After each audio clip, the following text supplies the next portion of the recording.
The Talented Mr. Ripley, 1999 film starring Matt Damon, Jude Law, Gwyneth Paltrow, and Kate Blanchett, tells the story of Tom Ripley, played by Damon, a young guy who is a conman of sorts, a pathological liar and impersonator.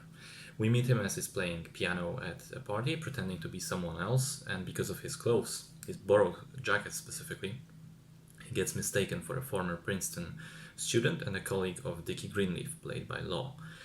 Dickie's father asks Ripley to go to Italy, find his son, who is apparently just wasting away his family's money on partying, and bring him back home to New York City. Ripley does not explain the mistake and agrees to go on the trip. In Italy, he quickly gets himself acquainted with Dickie and his fiancée, played by Paltrow. He reveals why he was sent, but maintains the lie of being a former Princeton student and colleague of Dickie. Instead of actually doing what he was paid to do, though, he stays with Dickie and enjoys the life in the Italian countryside, always trying to impress his new friend and even to become more like him. But the idyllic holiday in the rhythm of jazz only lasts for some time until Dickie manages to see through Ripley and identify him for the fraud that he is. And then things begin to turn worse and worse. Now, this is a movie that has made me extremely angry, and for that reason alone, I know it's done its job quite well. It's this unique narrative trick of having a villain protagonist. So we watch the events of the film from the perspective of someone who is clearly the most despicable character in the entire story. Other example of similar movies like this would be Nightcrawler with Jake Gyllenhaal. So we are forced to accompany Tom Ripley on his journey of becoming more and more irredeemable and straight up evil.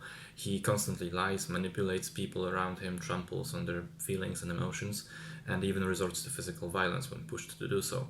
All for the sole purpose of being able to pretend to be someone he's not, someone better.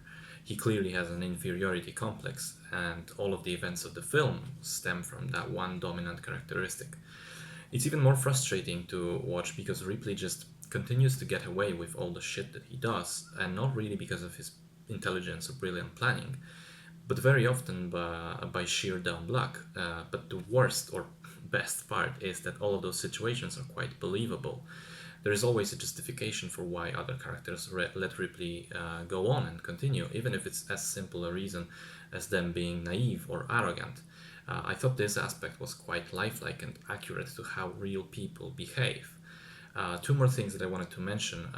One, Philip Seymour Hoffman is, in my opinion, the absolute king of supporting actors, and he is brilliant in here as well. Despite having just a small role, he manages to dominate his scenes with his presence.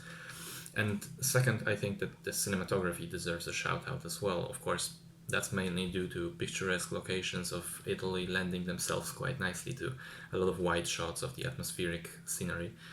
The Mediterranean, the smaller and bigger towns of Italy, the countryside roads, and in general, the first part of the film where we just get to enjoy this place along with the characters is a visual delight. There are also several interesting shots in the film that play with mirrors and window panes to show us Ripley sort of merging with Dickie and becoming him almost, which fits the direction of the story and foreshadows future events. At the end of the day, I still have a problem with the movie though, because I hate it, but not because it does something wrong, but because it deliberately wants me to feel this way. And as such, it is an achievement to be sure, but it means that The Talented Mr. Ripley falls into the very unique and narrow category for me.